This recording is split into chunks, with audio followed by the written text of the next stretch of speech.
दोस्तों नमस्कार। आप देख रहे हैं बिहार के मुख्य समाचार। जुड़े रहिए दिन भर की ताजा और बड़ी खबरों के साथ। विकास, रोजगार, योजना, पेंशन, साथ ही साथ कृषि, मौसम, राजनीति, सभी खबरें एक एक करके विस्तार से। बने रहिए वीडियो में शुरू से अंत तक। आइए देखते हैं बिहार की ताजा समाचार। तलाक या कानूनी तरीके से अलगाव के बाद गुजारे भत्ता तय किया जाता है, जो पति और पत्नी दोनों को मिल सकता है। इसके लिए देश के संविधान में कुछ कानून बनाए गए हैं। न केवल हिंदू धर्म में बल्कि हर धर्म में इसके लिए कानून बने हैं। न केवल भारत में बल्कि दुनिया भर के कई देशों में तलाक के गुजारे भत्ते का प्रावधान है। उड़ाई के अनुसार अब 5 साल से कम उम्र के बच्चों का आधार कार्ड अभिभावकों के आधार कार्ड के आधार पर बनवाया जाएगा। वहीं अब इस प्रोसेस में बायोमेट्रिक ऑथेंटिकेशन को भी अनिवार्य कर दिया गया है। यानी अब बच्चे का आधार कार्ड बनवाते समय माता पिता में से किसी एक का बायोमेट्रिक ऑथेंटिकेशन जरूरी होगा। देश के वरिष्ठ नागरिकों के स्वास्थ्य की चिंता करते हुए सरकार ने आयुष्मान भारत योजना की शुरुआत की थी, ताकि उम्र के इस पड़ाव पर इलाज के लिए जगह जगह भटकना न पड़े। इस योजना के तहत अगर आपके परिवार में 70 वर्ष या उससे ज्यादा उम्र के बुजुर्ग हैं, तो उन्हें सालाना 5 लाख रुपए तक का मुफ्त इलाज मिल सकेगा। स्वास्थ्य विभाग ने इस प्रक्रिया को और भी सरल बना दिया है, जिससे अब लाभार्थियों को सरकारी दफ्तरों के चक्कर काटने की जरूरत नहीं है। देश भर में एलपीजी कनेक्शन को लेकर नए नियम लागू किए जा रहे हैं। रिपोर्ट्स के मुताबिक कई जगहों पर नए घरेलू गैस कनेक्शन जारी करने की प्रक्रिया धीमी या सीमित कर दी गई है। ऐसे में जिन लोगों के पास पहले से कनेक्शन मौजूद है, वे परिवार के पुराने एलपीजी कनेक्शन को अपने नाम पर ट्रांसफर करा सकते हैं। अब गैस एजेंसी के बार बार चक्कर लगाने की जरूरत नहीं है। इंडेन, भारत गैस और एचपी गैस जैसी कंपनियों ने ऑनलाइन सुविधा शुरू की है। ग्राहक वेबसाइट या मोबाइल ऐप के जरिए घर बैठे एलपीजी कनेक्शन ट्रांसफर की प्रक्रिया पूरी कर सकते हैं।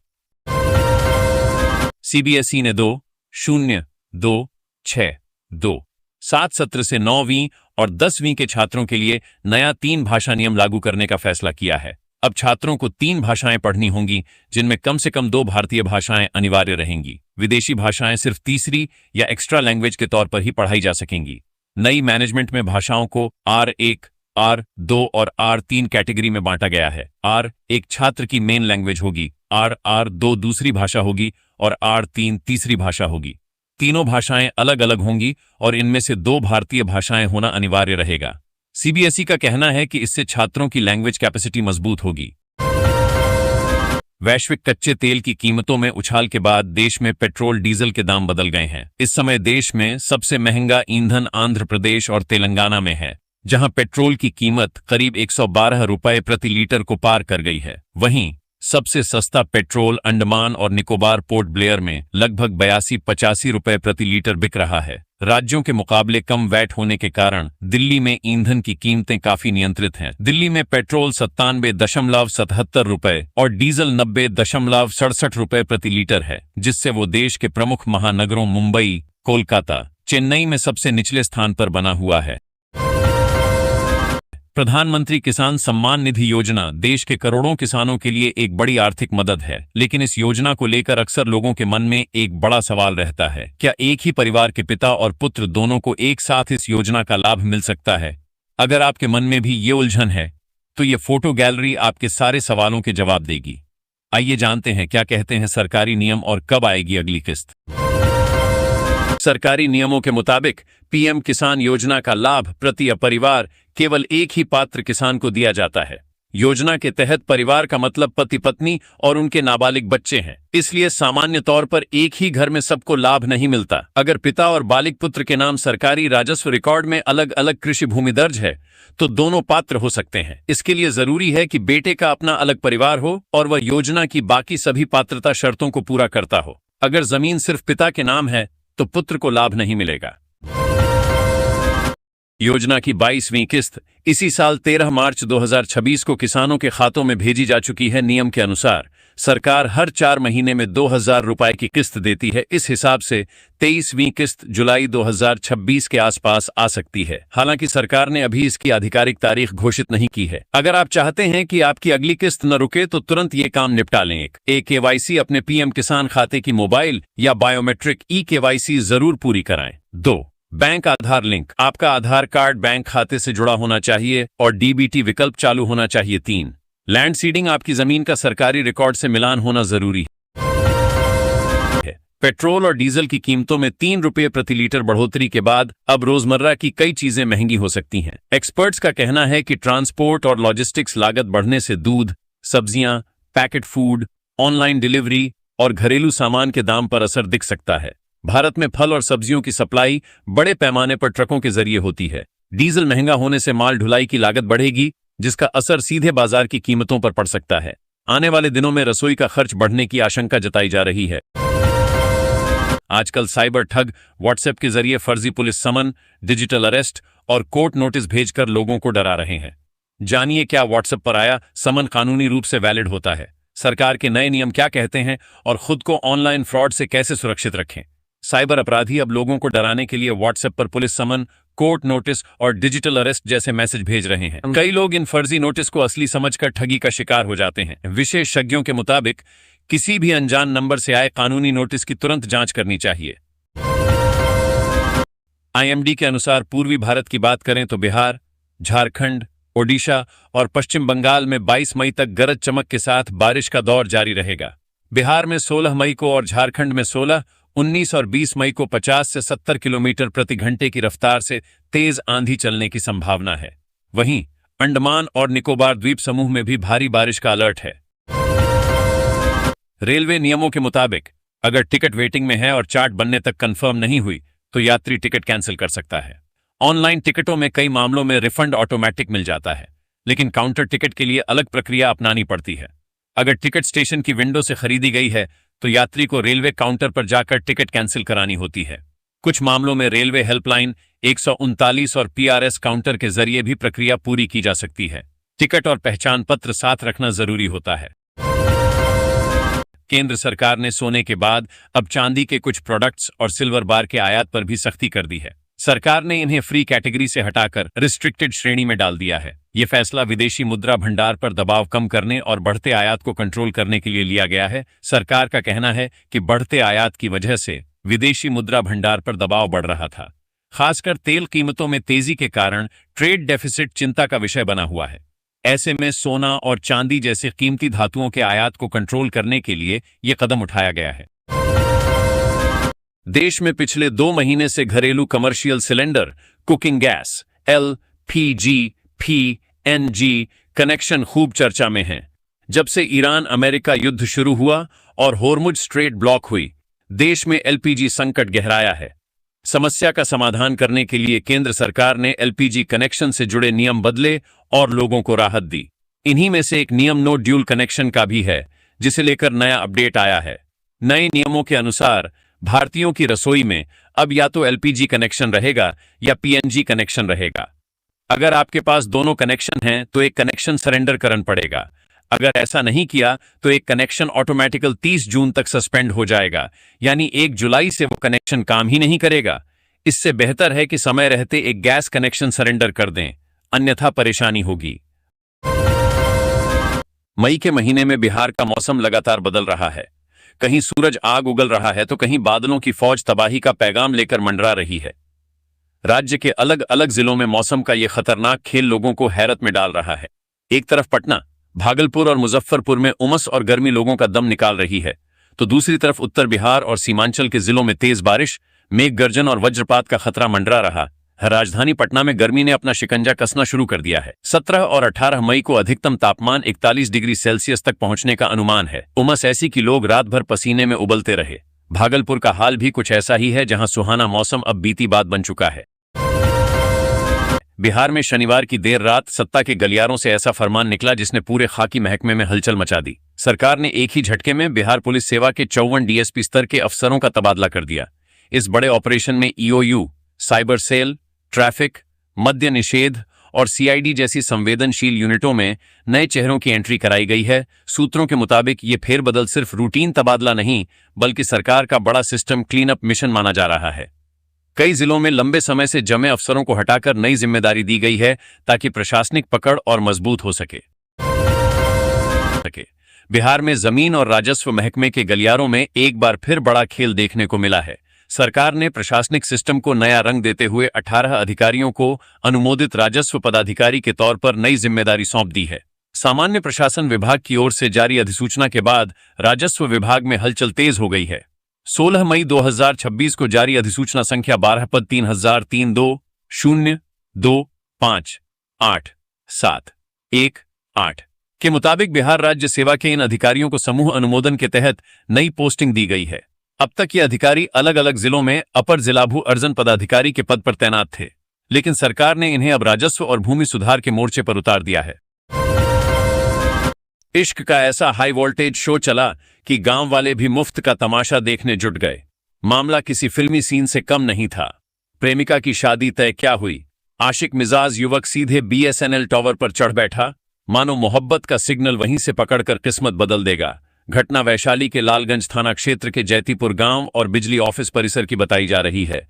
गांव निवासी दिनेश राम का 28 वर्षीय बेटा अरविंद कुमार अपनी प्रेमिका से शादी करना चाहता था, लेकिन घरवालों ने रिश्ते पर ऐसा ब्रेक लगाया कि बेचारा आशिक सीधे टावर पर लाइव टेलीकास्ट देने पहुंच गया।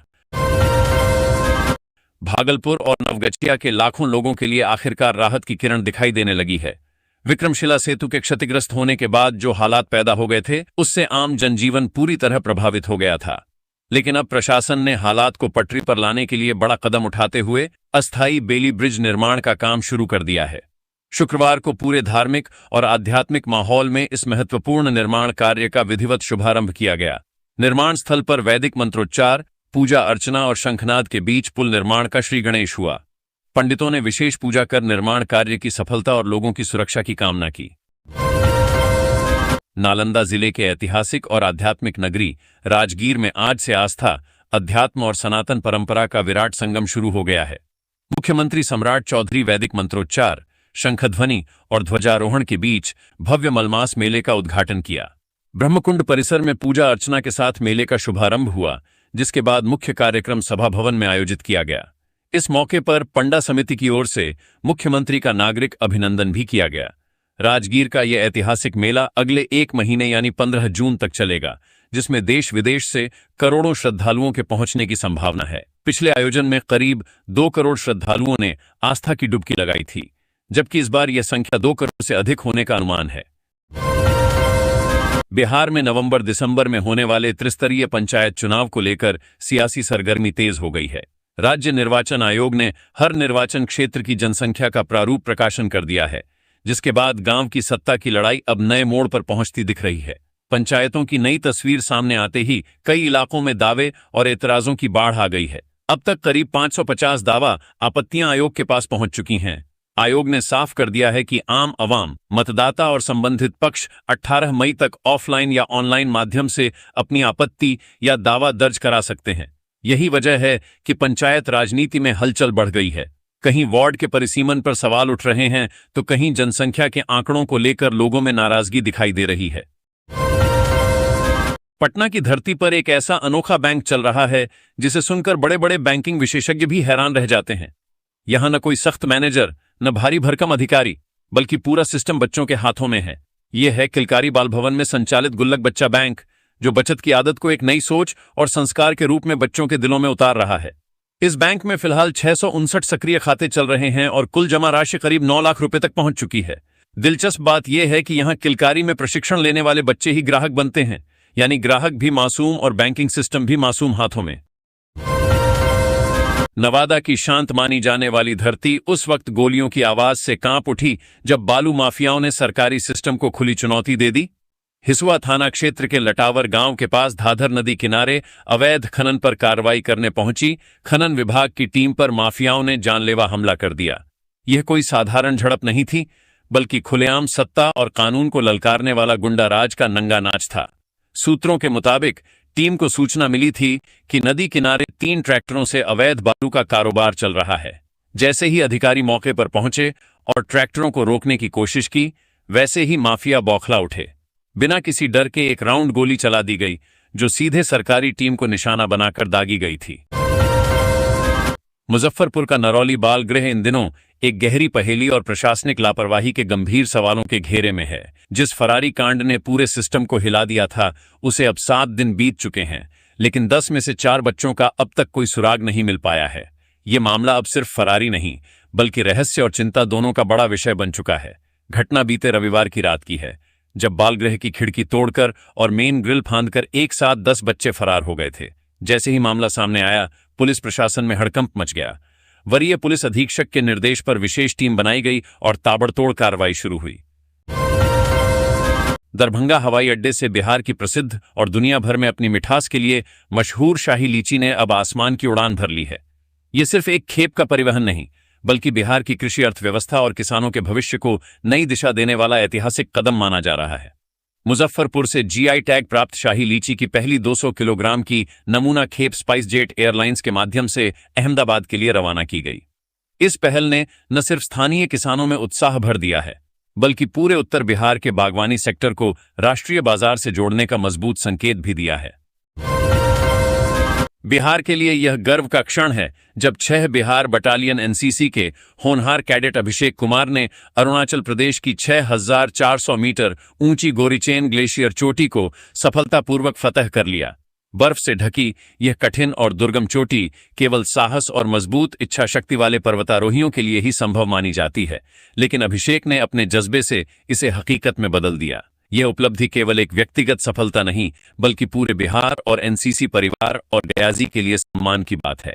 वर्तमान में वे अरुणाचल प्रदेश में आयोजित एडवांस माउंटेनियरिंग कैंप में प्रशिक्षण ले रहे हैं, जहां उन्हें उच्च स्तरीय पर्वतारोहण तकनीक और कठिन परिस्थितियों में जीवित रहने की ट्रेनिंग दी जा रही है। इससे पहले उन्होंने NIMAS national institute of mountaineering and adventure sports से बेसिक माउंटेनियरिंग कोर्स भी सफलतापूर्वक पूरा किया था। प्रधानमंत्री नरेंद्र मोदी के सार्वजनिक परिवहन को बढ़ावा देने एवं पेट्रोल डीजल की बचत करने के आह्वान को साकार करने के लिए बिहार भाजपा अध्यक्ष संजय सरावगी ने रविवार को नजीर पेश की। उन्होंने पटना से जमुई का सफर ट्रेन से किया। वे पटना से वंदे भारत से जमुई के लिए रवाना हुए। वहीं वापसी की यात्रा भी वे जमुई से पटना तक ट्रेन से करेंगे। उन्होंने कहा कि प्रधानमंत्री नरेंद्र मोदी ने मौजूदा वैश्विक संकट के समय लोगों से आयातित सामग्रियों के उपयोग को कम करने की अपील की है।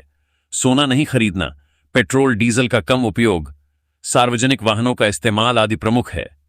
उन्होंने कहा कि पीएम मोदी की अपील को लेकर बिहार भाजपा ने भी तय किया है कि विभिन्न कार्यक्रमों के लिए कम से कम वाहनों का उपयोग किया जाएगा। जमुई में आज भाजपा के प्रशिक्षण कार्यक्रम में शामिल होने के लिए वे ट्रेन से जा रहे हैं।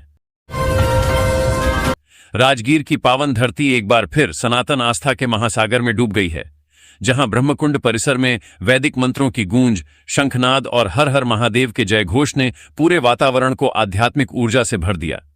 विश्व प्रसिद्ध मलमास पुरुषोत्तम मेले का भव्य शुभारंभ रविवार को मुख्यमंत्री सम्राट चौधरी द्वारा किया गया, जिन्होंने वैदिक रीति रिवाजों के साथ ध्वजारोहण और पूजा अर्चना कर इस ऐतिहासिक आयोजन की शुरुआत की। कहा जाता है कि यह अधिमास काल केवल एक धार्मिक अवधि नहीं, बल्कि सनातन परंपरा का जीवंत अध्याय है, जब मान्यता अनुसार 33 कोटि देवी देवताओं का वास राजगीर में होता है। इसी आस्था के कारण देश विदेश से लाखों श्रद्धालु यहां पहुंचकर ब्रह्मकुंड और अन्य पवित्र गर्म जल कुंडों में स्नान कर पुण्य लाभ प्राप्त करते हैं।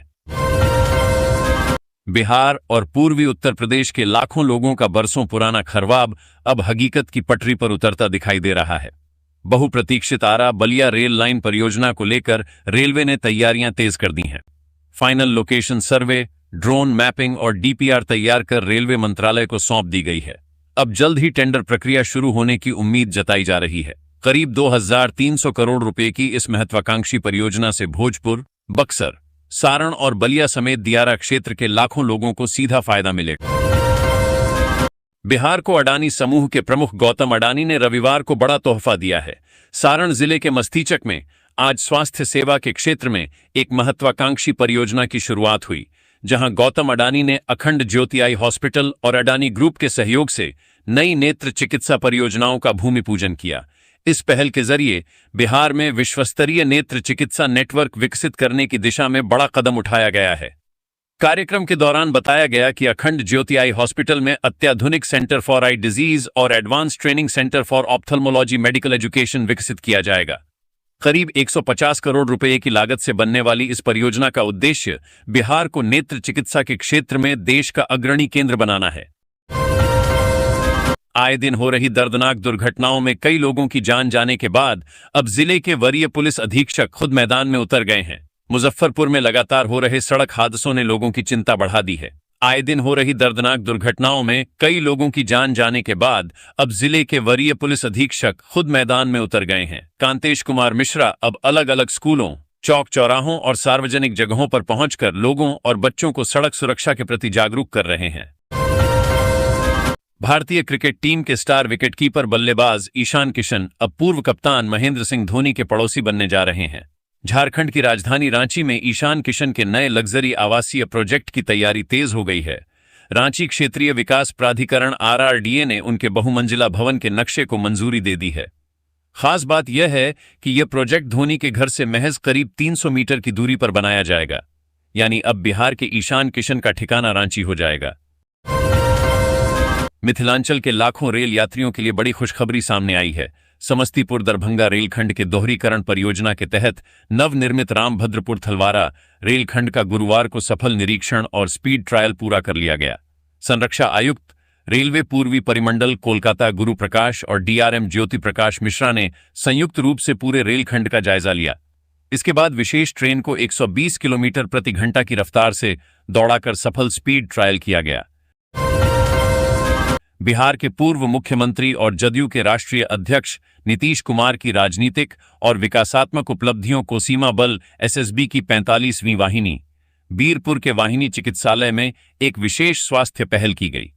कमांडेंट गौरव सिंह के कुशल मार्गदर्शन एवं कुशल निर्देशन में रविवार को निःशुल्क दंत जांच एवं स्वास्थ्य जागरूकता शिविर का भव्य आयोजन किया गया। इस शिविर का मुख्य उद्देश्य सीमा सुरक्षा में तैनात बल कर्मियों और उनके परिवारों को गुणवत्तापूर्ण स्वास्थ्य सेवाएं प्रदान करना और उन्हें दंत स्वास्थ्य के प्रति जागरूक करना था। मोतिहारी में राष्ट्रीय जनता दल के प्रदेश महासचिव एवं पूर्व जिला अध्यक्ष रहे सुरेश यादव की पुण्यतिथि पर भव्य स्मारक एवं प्रतिमा अनावरण समारोह का आयोजन किया गया। इस मौके पर बिहार विधानसभा में नेता प्रतिपक्ष तेजस्वी यादव विशेष रूप से मोतिहारी पहुंचे। तेजस्वी यादव अपने समर्थकों और पार्टी नेताओं के साथ सुरेश यादव के पैतृक गांव लक्ष्मीपुर पहुंचे, जहां उन्होंने दिवंगत नेता की प्रतिमा पर माल्यार्पण कर श्रद्धांजलि अर्पित की। इसके बाद उन्होंने प्रतिमा का विधिवत अनावरण किया तथा स्मारक का उद्घाटन भी किया। कार्यक्रम स्थल पर बड़ी संख्या में राजद कार्यकर्ता, स्थानीय ग्रामीण एवं पार्टी पदाधिकारी मौजूद रहे। मुजफ्फरपुर जिले से खाकी का एक ऐसा मानवीय और प्रेरणादायक चेहरा सामने आया है जिसने समाज की सोच को बदल दिया है। किसी समय पुलिस की गाड़ी देखकर डर से भाग जाने वाले रेड लाइट एरिया और स्लम बस्ती के मासूम बच्चे अब Kanhauli TOP town out post में बैठकर पुलिस अधिकारियों से ककहरा सीख रहे हैं। कन्हौली TOP में पुलिस द्वारा संचालित यह अपुलिस पाठशाला इन बच्चों के अंधकारमय भविष्य को शिक्षा की रोशनी से संवारने का जरिया बन चुकी है, जहां हर दिन अलग अलग पुलिस अधिकारी खुद शिक्षक की भूमिका में नजर आते हैं। पटना राजधानी पटना के BD पब्लिक स्कूल सभागार में रविवार को let's inspire Bihar coordinator group की एक बेहद महत्वपूर्ण और रणनीतिक बैठक आयोजित की गई। इस उच्च स्तरीय बैठक की अध्यक्षता chief coordinator Rahul Kumar Singh, engineer Kumar Rahul एवं OP सिंह ने संयुक्त रूप से की। बैठक में संगठन के विस्तार, सामाजिक सरोकारों और आगामी कार्ययोजनाओं को लेकर सभी वरिष्ठ पदाधिकारियों ने अपनी मौजूदगी दर्ज कराई और कई अहम फैसले लिए। बिहार के सारण जिलांतर्गत पानापुर प्रखंड के एक छोटे से गांव पकड़ी नारोतम से निकलकर नीरज कुमार सिंह ने अंतर्राष्ट्रीय स्तर पर सफलता का परचम लहराया है। कभी नक्सल प्रभावित क्षेत्र के रूप में पहचाने जाने वाले इस सुदूर ग्रामीण इलाके के लाल ने अमेरिका के प्रतिष्ठित पेंसिल्वेनिया विश्वविद्यालय के 270वें दीक्षांत समारोह में ऐतिहासिक सफलता हासिल की। नीरज ने सीमित संसाधनों और ग्रामीण परिवेश के बीच कड़ा संघर्ष करते हुए विश्वविद्यालय के graduate school of education Penn GSE से इंटरनेशनल एजुकेशनल डेवलपमेंट विषय में मास्टर ऑफ साइंस की डिग्री प्राप्त की है, जिससे आज पूरा बिहार गौरवान्वित है। मुजफ्फरपुर पुलिस को एक बड़ी कामयाबी हाथ लगी है, जहां एक चोरी के मामले में गिरफ्तार शातिर चोर की निशानदेही पर पुलिस ने एक स्वर्ण व्यवसायी के घर छापेमारी की। इस कार्रवाई के दौरान पुलिस ने चोरी के खरीदे गए तकरीबन 25 लाख रुपए मूल्य के सोने और चांदी के आभूषण बरामद किए हैं। पुलिस की इस त्वरित और बड़ी कार्रवाई से इलाके के अवैध रूप से चोरी का सामान खरीदने वाले कारोबारियों में हड़कंप मच गया है। ये पूरा मामला मुजफ्फरपुर जिले के अहियापुर थाना क्षेत्र का है। पुलिस ने बीती रात एक चोरी के मामले में रंजीत सहनी नामक एक शातिर चोर को गिरफ्तार किया था। पुलिस की कड़ाई से पूछताछ के दौरान गिरफ्तार चोर ने अलग अलग थाना क्षेत्रों में हुई दर्जनों चोरी की वारदातों में अपनी संलिप्तता स्वीकार की। इसके साथ ही उसने चोरी के आभूषणों के ठिकाने को लेकर कई चौंकाने वाले खुलासे भी किए। पटना राजधानी के प्रमुख शैक्षणिक केंद्र बोरिंग रोड में आज Bihar hostel owners welfare association द्वारा एक कार्यक्रम का आयोजन किया गया। इस विशेष कार्यक्रम में मुख्य अतिथि के रूप में पूर्णिया के सांसद पप्पू यादव शामिल हुए। कार्यक्रम का मुख्य उद्देश्य पटना के विभिन्न हॉस्टलों में रह रहे छात्र छात्राओं के लिए सुरक्षा पुख्ता करना और उन्हें पढ़ाई के लिए एक आदर्श एवं तनाव मुक्त वातावरण प्रदान करना था। कार्यक्रम में शहर भर के सैकड़ों हॉस्टल संचालक अपनी एकजुटता दिखाने पहुंचे।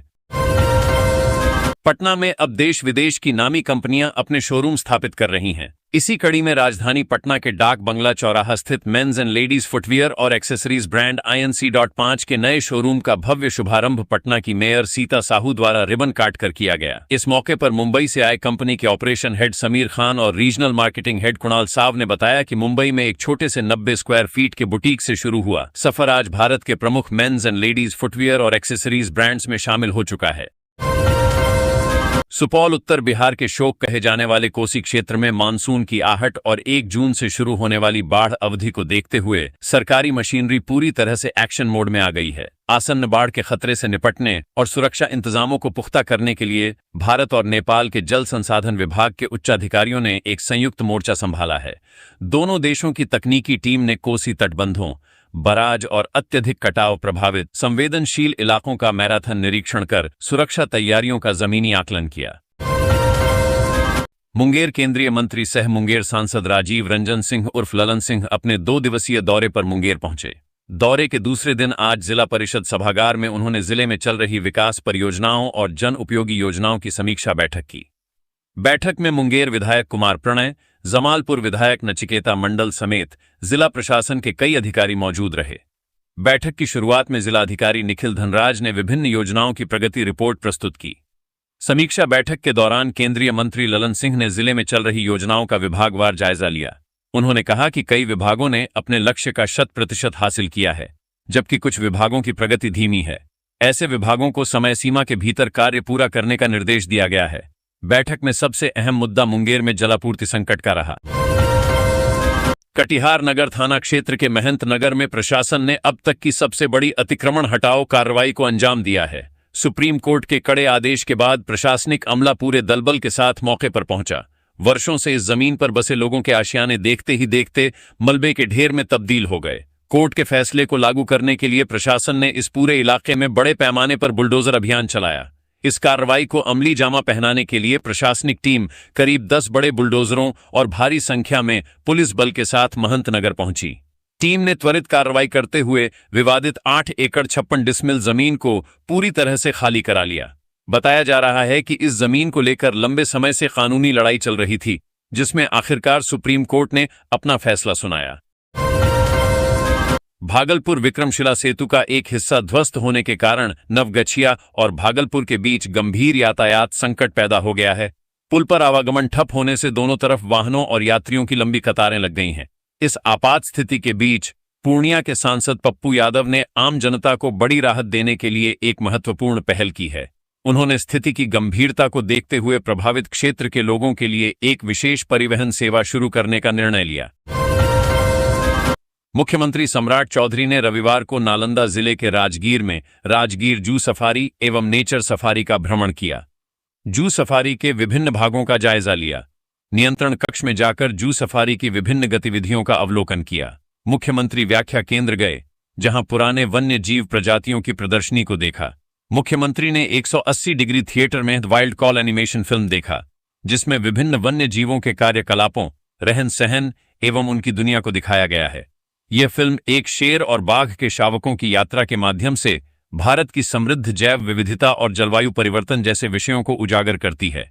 इसमें भारतीय हाथी, ग्रेट इंडियन बस्टर्ड सहित कुल 23 प्रकार की वन्य जीव प्रजातियों को दिखाया गया है।